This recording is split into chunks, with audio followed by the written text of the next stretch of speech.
Hello दोस्तों। मेरा नाम है स्टीव पिंटो और मैं आप सबका स्वागत करता हूँ हमारे इस साइबर सिक्योरिटी कोर्स पर। हेलो दोस्तों, कैसे हो आप सब? Welcome back to another video and a new month. आज हमारा मंथ 4 का सबसे पहला दिन रहेगा और आज हम स्टार्ट करेंगे डे 70 से। और हमारा टॉपिक रहेगा web application architecture. Last video में हमने देखा हमारे मंथ 3 की एमसीक्यू टेस्ट के आंसर्स को। हमने सारे क्वेश्चंस को सॉल्व किया। आज हम स्टार्ट करेंगे डे 70 वेब एप्लीकेशन आर्किटेक्चर से। आज से हमारा मंथ 4 शुरू होने वाला है और ये पूरा महीना डेडिकेटेड है cloud security and web application security. अब तक आपने नेटवर्किंग सीखी, स्कैनिंग सीखी और सिस्टम्स को हैक करना सीखा। लेकिन मॉडर्न हैकिंग में वेब ऐप सबसे बड़ा अटैक सरफेस होता है। किसी भी वेब ऐप को हैक करने से पहले हमें ये समझना होगा कि वो अंडर द हुड काम कैसे करती है। आज हम देखने वाले हैं वेब एप्लीकेशन आर्किटेक्चर। सबसे पहले बात करते हैं क्लाइंट सर्वर मॉडल की। अब इसे ध्यान से समझना क्योंकि यही फाउंडेशन है। इमेजिन करिए आप एक रेस्टोरेंट में गए हो। वहाँ पर आप एक कस्टमर हो और जो ऑर्डर आप दे रहे हो वो एक रिक्वेस्ट है। अब ये रेस्टोरेंट का किचन वो सर्वर है जो आपका ऑर्डर को प्रोसेस करके आपको खाना यानी रिस्पॉन्स भेजता है। इंटरनेट भी बिल्कुल ऐसे ही काम करता है। जब आप अपने ब्राउज़र में, चाहे वो क्रोम हो या फायरफॉक्स हो या फिर अपनी यूनिवर्सिटी की वेबसाइट, जब आप ये टाइप करते हो तो आपका ब्राउज़र एक क्लाइंट बन जाता है। आपका ये क्लाइंट एक डिजिटल रिक्वेस्ट भेजता है इंटरनेट के ज़रिए। अब दूसरी तरफ बैठा है एक बहुत पावरफुल कंप्यूटर जिसे हम सर्वर कहते हैं। ये सर्वर 24/7 ऑन रहता है और सिर्फ आपकी रिक्वेस्ट का इंतज़ार करता है।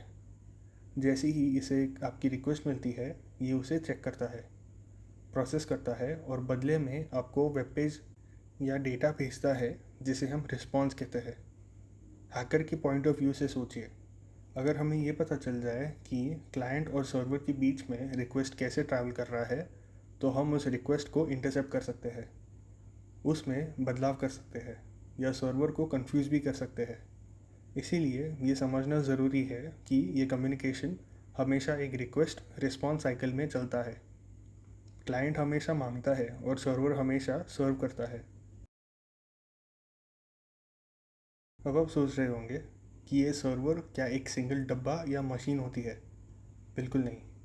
मॉडर्न वेब ऐप्स में सर्वर एक अकेली मशीन नहीं बल्कि एक पूरा सिस्टम होता है जिसे हम 3 टियर आर्किटेक्चर कहते हैं। इससे आप वेब ऐप का ब्लूप्रिंट समझ लीजिए। अब इस 3 पार्ट्स में डिवाइड करते हैं। फर्स्ट है the front end, presentation layer. ये वो लेयर है जिसे आप एज ए यूज़र टच और देख सकते हो। जब आप ब्राउज़र में बटन्स, इमेजेस या लॉगिन फॉर्म्स देखते हो तो आप एक्चुअली एक प्रेजेंटेशन टियर से इंटरेक्ट कर रहे हो। ये प्योरली HTML, CSS और जावास्क्रिप्ट से बनी होती है। हैकर के लिए ये एंट्री पॉइंट है। अगर हम यहाँ कोई स्क्रिप्ट इंजेक्ट कर दें तो हम यूज़र का सेशन चुरा सकते हैं, जिसे हम XSS कहते हैं। सेकेंड है application tier, the backend logic. ये है इस वेब का असली दिमाग। ये लेयर यूज़र को दिखती नहीं है लेकिन सारा प्रोसेसिंग यहाँ होता है। जब आप लॉगिन क्लिक करते हो तो ये लेयर जो पाइथन या node.js या PHP में लिखी होती है ये चेक करती है कि आपका इनपुट वैलिड है या नहीं। ये लेयर डिसाइड करती है कि ऐप कैसे बिहेव करने वाली है। अगर इस लेयर की लॉजिक में गलती मतलब लॉजिक फ्लॉज हो तो एक हैकर बिना पासवर्ड की भी एंटर कर सकता है। फाइनली आता है डेटा टियर, सबसे सेंसिटिव पार्ट। ये वो डिजिटल लॉकर है जहाँ सारा खजाना छुपा होता है। आपके यूज़र नेम्स, हैश पासवर्ड्स और पर्सनल डिटेल्स यहाँ MySQL, MongoDB या PostgreSQL जैसे डेटाबेसेस में स्टोर होते हैं। एप्लीकेशन टियर हमेशा इससे बात करता है डेटा निकालने के लिए।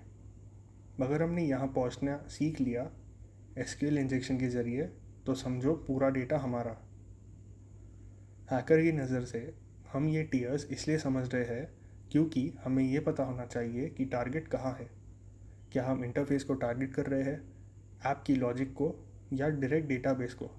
इन तीनों लेयर्स के बीच का कोऑर्डिनेशन ही एक वेब ऐप को फंक्शनल बनाता है। अब सोचो, जब आप लॉगिन बटन क्लिक करते हो तो क्या होता है। पहले ब्राउज़र एक HTTP रिक्वेस्ट बनाता है। ये रिक्वेस्ट बैकएंड मतलब एप्लीकेशन टीयर के पास जाती है। फिर बैकएंड चेक करता है कि डेटाबेस डेटा टीयर में कि आपका पासवर्ड सही है या नहीं। फिर सर्वर एक HTTP रिस्पॉन्स भेजता है और आपको लॉगिन सक्सेस का मैसेज दिखता है।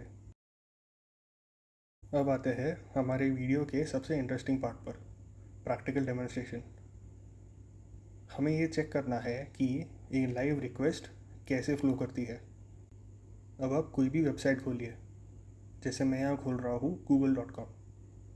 Step 2, access dev tools. अपने कीबोर्ड पर F12 प्रेस करें या पेज पर राइट क्लिक करके इंस्पेक्ट पर क्लिक करें। Step 3, navigate to the network tab. ऊपर जो टैब्स दिख रहे हैं वहाँ पर नेटवर्क टैब पर क्लिक करें। अब ये खाली दिखेगी। स्टेप 4 है रीलोड। Ctrl+R दबाओ रीलोड के लिए। अब आप देखोगे कि एक लंबी लिस्ट आ रही है। ये वो सारी फाइल्स और रिक्वेस्ट है जो सर्वर से आ रही है। स्टेप 5 है इंस्पेक्ट रिक्वेस्ट। सबसे पहली रिक्वेस्ट जो यूजुअली वेबसाइट का नाम रहता है उस पर आप क्लिक करिए। राइट साइड में हेडर्स देखिए। यहाँ हमको request URL, request method, get post और स्टेटस कोड 200 ओके दिखेगा। यही वो रिक्वेस्ट रिस्पॉन्स साइकिल है जो हमने थ्योरी में पढ़ा था। आज का मिनी प्रोजेक्ट है ई कॉमर्स ऐप जैसे अमेज़ॉन। हम इसके आर्किटेक्चर को ड्रॉ करेंगे। मैं आपको समझाता हूँ इसमें क्या क्या होगा।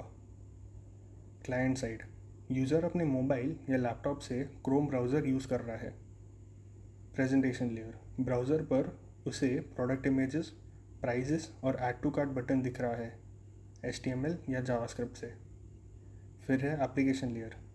जब user add to cart click करता है तो एक रिक्वेस्ट जाती है सर्वर पर, जहाँ पाइथन या node.js स्क्रिप्ट चेक करती है कि प्रोडक्ट स्टॉक में है या नहीं। नेक्स्ट है डेटा लेयर। डेटाबेस, MySQL में प्रोडक्ट की क्वांटिटी अपडेट होती है और यूज़र के कार्ट में सेव हो जाती है। अब इसे हैकर्स व्यू से देखते हैं। हमें ये ड्रॉ इसलिए करना है ताकि हमें ये पता चले कि अटैक कहाँ करना है। अगर हमें डेटा चुराना है तो हम डेटा लेयर को टारगेट करेंगे SQL इंजेक्शन से। अगर हमें यूज़र का सेशन हैक करना है तो हम प्रेजेंटेशन लेयर पर फोकस करेंगे, मतलब XSS। आज के लिए इतना ही। मिलेंगे डे 71 में, जहाँ हम एक डीप डाइव करेंगे HTTP में। थैंक यू सो मच इस वीडियो को देखने के लिए।